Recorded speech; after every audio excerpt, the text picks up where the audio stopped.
Actually ഒരു confident ആയിട്ടുള്ളൊരു career build ചെയ്തെടുക്കാനുള്ളൊരു confidence ഉള്ളിൽ എന്തായാലും ഉണ്ട്.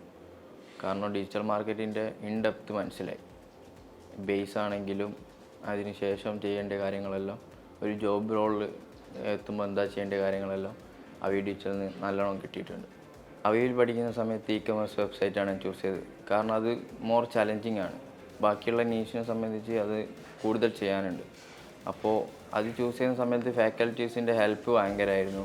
ഒരു വെബ്സൈറ്റ് A to Z വരെ നമുക്ക് ചെയ്യാൻ സഹായിച്ചിരുന്നു.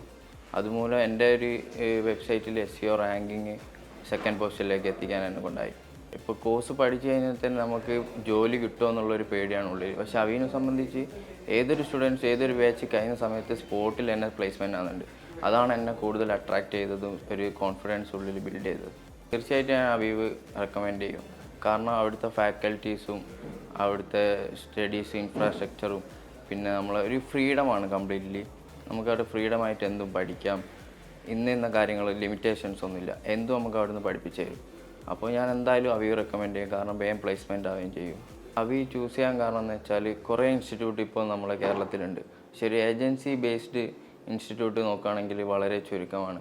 അപ്പം തന്നെ ഇവിടെ പഠിച്ചിറങ്ങുന്നത് തന്നെ നമ്മളെ ഏജൻസിയിലേക്ക് അത് പ്ലേസ്ഡ് ആവും. നല്ലൊരു ബെസ്റ്റ് പെർഫോമൻസ് കൊടുത്തുകൊണ്ട്. അതുകൊണ്ടാണ് ഞാൻ അവയെ ചൂസ് ചെയ്യാൻ കാരണം.